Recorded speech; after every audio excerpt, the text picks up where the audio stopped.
Bonjour. Aujourd'hui, on va explorer ensemble un document de formation sur l'analyse des pratiques professionnelles, l'APP, comme on dit. Oui, bonjour. C'est ça, l'APP. Et c'est spécifiquement pour les conseillers en insertion professionnelle, les CIP. L'idée, c'est de comprendre comment cet outil les aide à mieux accompagner les gens, finalement. Tout à fait. Un outil essentiel pour affiner leurs pratiques au quotidien. Alors, le document, il présente l'APP comme une démarche assez structurée en plusieurs étapes, une sorte de cycle pour s'améliorer tout le temps. Ok, regardons ça de plus près. Mhm. Tout commence par la préparation, c'est ça? Après un entretien, il faut rassembler ses notes, noter les objectifs, les réactions de la personne. Exactement. Les attentes aussi, ce qu'on a utilisé comme outil, comme méthode. Voilà.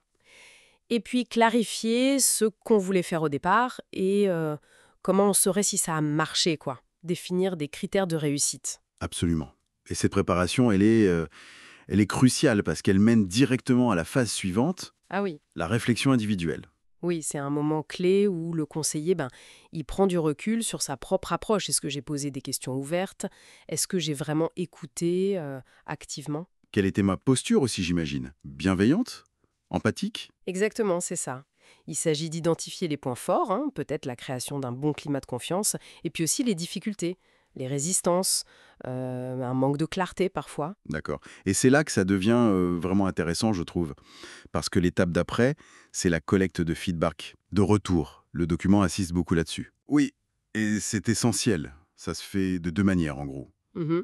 D'abord, demander directement à la personne accompagnée, à la fin de l'entretien, qu'est-ce qui a été utile? Est-ce qu'il y a des préoccupations qui restent? C'est pas toujours facile, ça, de demander directement. Non, c'est vrai, ça demande un peu de doigté.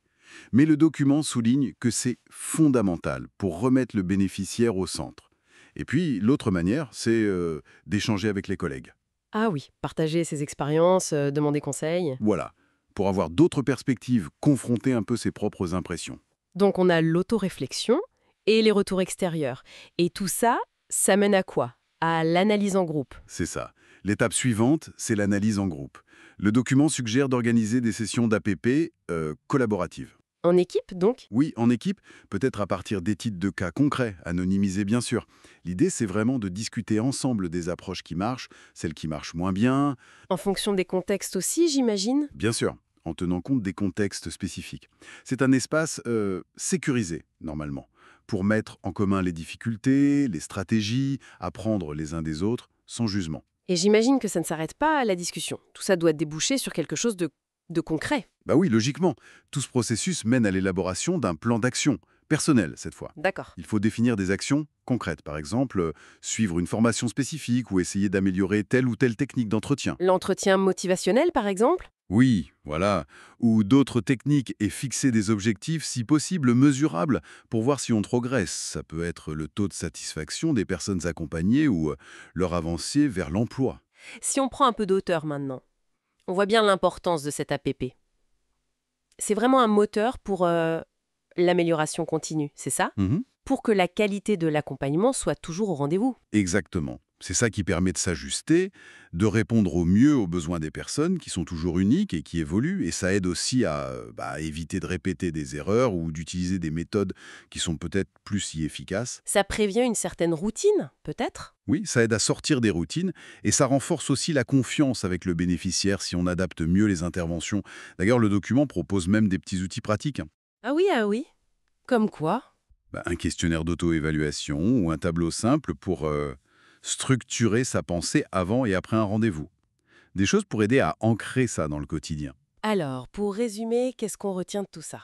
L'analyse des pratiques professionnelles, c'est vraiment un processus cyclique, dynamique, essentiel pour les CIP. Mhm. C'est pas juste une évaluation qu'on fait une fois de temps en temps, mais une démarche intégrée au jour le jour pour rendre l'accompagnement plus pertinent, plus efficace. Tout à fait.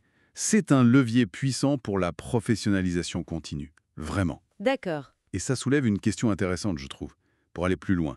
Au-delà de l'amélioration individuelle du conseiller, si on imagine une vraie culture d'APP, bien ancrée, soutenue par l'organisation, par la structure elle-même, Oui. comment est-ce que ça pourrait influencer Non seulement les pratiques, mais aussi la perception et l'impact global des services d'insertion professionnelle sur un territoire donné.